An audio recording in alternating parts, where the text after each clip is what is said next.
If you're within 12 months of retirement, this is the most important year financially of your life, and getting this wrong can cost you thousands. In this video, I'm going to walk you through the 5 key things that you should be doing in your final year before retirement to make sure you're fully prepared. Step number 1, maximise your pension contributions.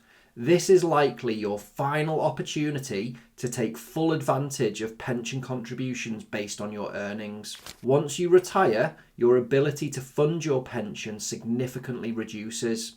So, this really matters. If you're still earning, you can contribute up to your annual earnings, subject to annual allowances, and benefit from tax relief. For higher earners, this can be extremely powerful. It can reduce your tax bill significantly and boost your retirement fund at the same time. For clarity, this means you can use funds that you may have already saved up elsewhere, and the government will give you a 20% tax relief boost on the initial contribution up to your annual allowance, and you may be able to claim further tax relief up to your marginal rate, which could be an additional 20% for higher rate taxpayers or 25% for additional rate taxpayers. This can add a huge boost to your savings at a crucial time in your life. Step number 2, get aligned with your spouse or partner. This sounds simple, but it's one of the most overlooked areas. You need to sit down together and talk about what retirement actually looks like.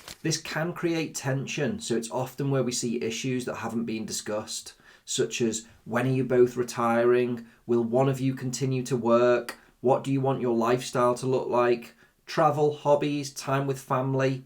These things need to be discussed because we often see situations when one person is ready to slow down and the other isn't, or expectations are completely different. So having these conversations now is incredibly important. From a tax planning perspective, it also makes sense to plan together and utilise each other's allowances so that you can stream income and withdrawals in the most tax efficient way. For couples that aren't used to talking about finances, which is quite common, this is where a trusted professional can help mediate and manage the conversation and outcomes for you. Step number 3, understanding your spending properly. This is where some people really struggle. A good start is to break your spending into 3 phases: short term, medium term, and long term. Short term is usually the first few years of retirement. This is often where spending is highest. You're more active, travelling more, doing the things you've been putting off. Then medium term spending tends to stabilise, but you'll still need things like car upgrades and home improvements. And then looking much longer term, think 80 plus, when you may take less holidays abroad and you may be more slipper and pipe based at home. Also, try and look at monthly costs and then annual costs added in as well, because that can be more to do with holidays and travel based costs.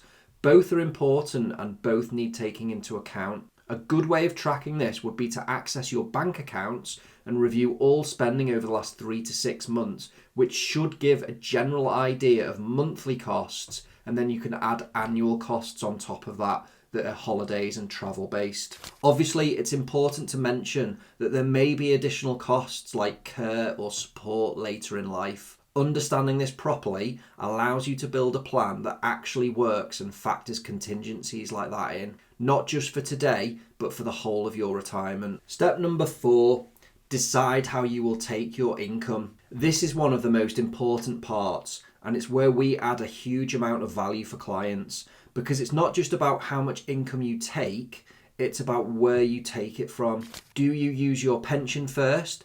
Do you use ISAs? How do you stay within certain tax bands?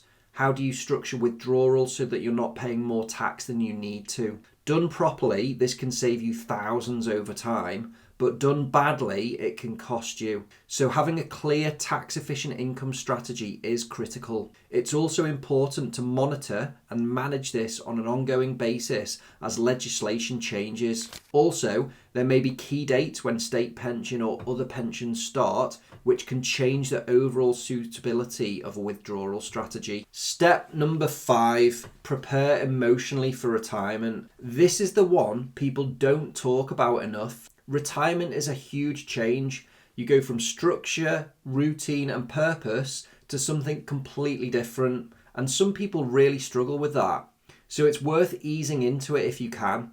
Take time off during the week. Try a phased retirement if that's possible, and start building and practicing what your new routine might look like. Because the people who enjoy retirement the most, they're not just financially prepared, but they're mentally prepared as well. So those are the 5 key things to focus on in your final year before retirement. If you get these right, you give yourself the best possible chance of a smooth and confident transition. If you leave them too late, or you overlook them, it can have a significant and lasting impact. If you're approaching retirement and want clarity on whether you're actually ready, you can book a free initial call with us using the link below, and we can help you map everything out properly. Thanks for watching, and if you found this helpful, please make sure to subscribe for more videos like this, and I'll see you on the next one.